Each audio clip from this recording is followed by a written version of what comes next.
Here at Energy Media, we generally do sort of big picture energy transition stories, energy stories. But every once in a while, we get down in the weeds because it's interesting to see how the trends at the global level, at the national level, translate into specifics.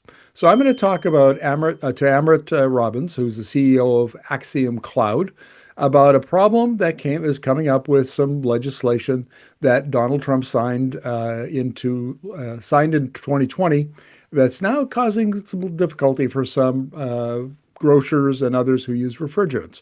So, welcome to the interview. Yeah, thanks for having me. Give us an overview of the AIM Act, if you wouldn't mind. Yeah, absolutely. So, one thing you said, kind of getting down into the weeds, I think a really important place to start is that refrigerants and HFC refrigerants are arguably one of the most important topics when it comes to climate and decarbonization. And so, just to put that in perspective, Project Drawdown is a list of all the different ways that anthropomorphic or humans can reduce climate impact, and they rank refrigerant management and alternative refrigerants as two top 10 items. In other words, two opportunities for humanity to reduce climate change out of every opportunity out there. Those are both in the top 10. When you combine them, they're number one. So this is really, really important topic.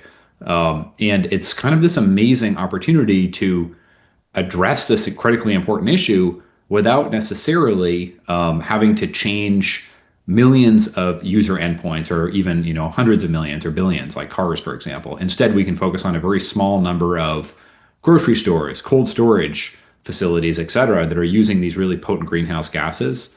And by reducing how much they're leaking of the super potent refrigerant, suddenly we can have a massive impact on climate without having to deal with car efficiency standards or anything like that. But to answer your actual question here, the AIM Act is the American Innovation and Manufacturing Act. It is purposefully positioned as a jobs bill, as an economic growth driver, and that has served it really well. This was signed into law in 2020 with bipartisan congressional approval. There were 17 Republican senators, 17 Democratic senators that co-sponsored this thing. And then it got signed by President Trump. And it's been now kind of gaining momentum and entering industry, and it's been implemented over the past 5 or so years now. So it's gained quite a bit of steam. Now, my understanding is that January 21st is the enforcement deadline, and the penalties are apparently quite high for those who are not compliant. Yeah, so there's three parts of the AIM Act. The first is a phase down. In other words, the amount of this super potent HFC refrigerant, this very potent greenhouse gas, the amount that can be manufactured and sold in the United States is being ratcheted down over time. And so the last major ratchet occurred January 1st of 2024, where the total supply available in the United States was reduced by 20% overnight. And so predictably, the price of this gas shot through the roof. And that's, I think, the second or the third ratchet that's already occurred. And we're moving towards, I forget the exact number, but it's, the vast majority of HFC sales and production is going to be curtailed by the year 2030. I forget the exact number. So that's already very much in effect. We're multiple steps into that process. The second major part of the AIM Act is the technology transitions rule. And so this is basically forcing companies or end users like grocery chains, like cold storage companies that use a lot of these HFC refrigerants inside their central refrigeration systems to transition to new technology that doesn't require these super potent gases. And so that part has already been put into effect as well, but that's actually under a great deal of scrutiny right now. And there are some actions being taken by Congress in order to basically repeal that portion of it. And there's some lawsuits in place as well. So that part's up in the air a little bit.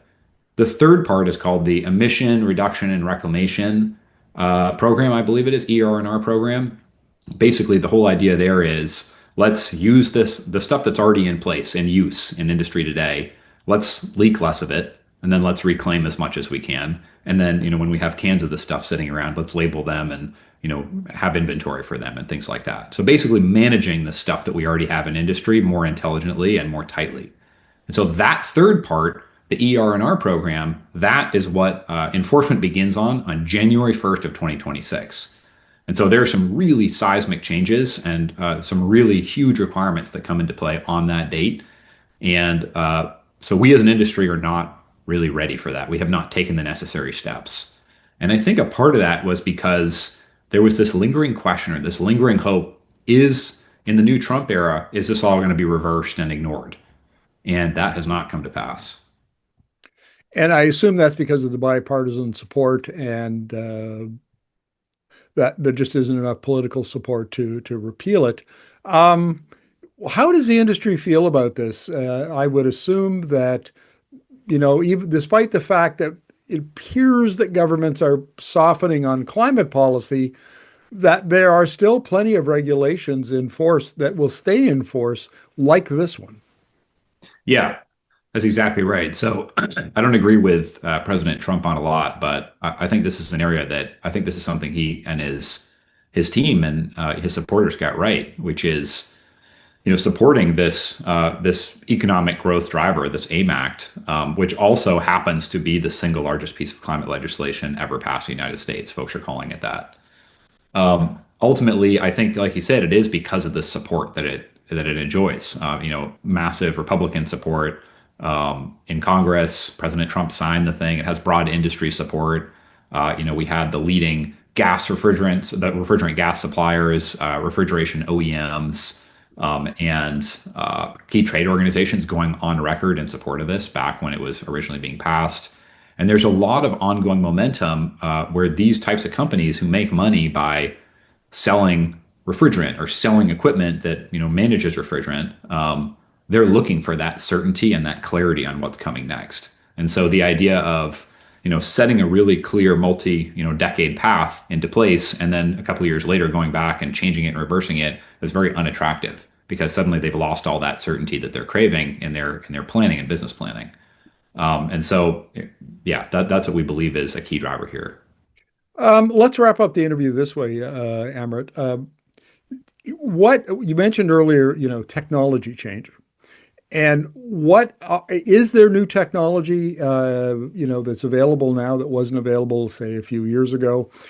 Different refrigerants, different, devices that can fix this problem? Yeah, this is kind of the most interesting part, I think, in that so there are an entire class of new technologies that can fulfill almost every single use case that you can think of in a way that doesn't require the use of these really super potent HFC refrigerants. And so these are natural refrigerants. So these are things like CO2 or ammonia or propane.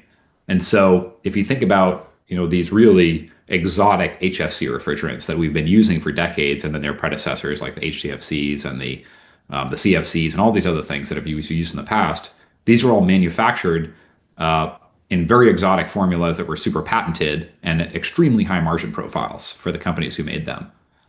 You can't patent CO2. You can't patent ammonia. And so there's no real profit incentive there to drive the use of natural refrigerants from an industry standpoint. And so even though it's better for the planet and arguably probably better for industry as well in the long run, in the short run, people are, kicking and screaming tooth and nail to not move to unprofitable naturals. But getting to your question, in Europe now, there are tens of thousands of retail grocery stores and cold storage facilities and convenience stores that are already using natural refrigerants. And so somehow the US market has not benefited from this trend that's already happening across the pond. It's already happening in Asia, Australia, but really the center of this movement is in Europe. And so it works. It's a highly mature technology. And for whatever reason, it just hasn't made it to the United States yet. And there are a bunch of reasons for that, which we won't get into today. But the bottom line is that this exists. It's ready. All we need to do is make the choice to transition. I do actually have one more question for you, maybe assuming that you have an answer, but uh, is Canada more like Europe or is it more like the US?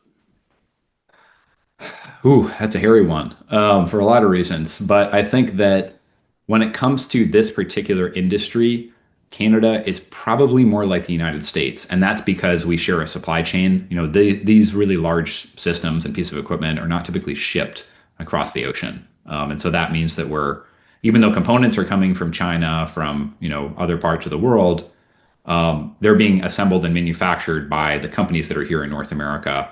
And ultimately, one of the key barriers that we faced has been honestly training and knowledge and experience. And so that's with the folks who are manufacturing these new natural refrigerant systems, as well as the people in every city and every town and every county across the North America that need to then operate and service this equipment. And so that's been a major barrier is it's kind of a chicken egg situation. Do we, bring the technology and then try to train the whole industry, or do we try to train the whole industry before bringing the technology? And so that's been a very difficult part of the transition. But in that, and because of some of those macroeconomic forces, I think Canada is a lot more like the US than they are like Europe today. Well, Amrit, this has been fascinating. Thank you very much for this. Yeah. Thanks for the attention to this really important issue, Markham.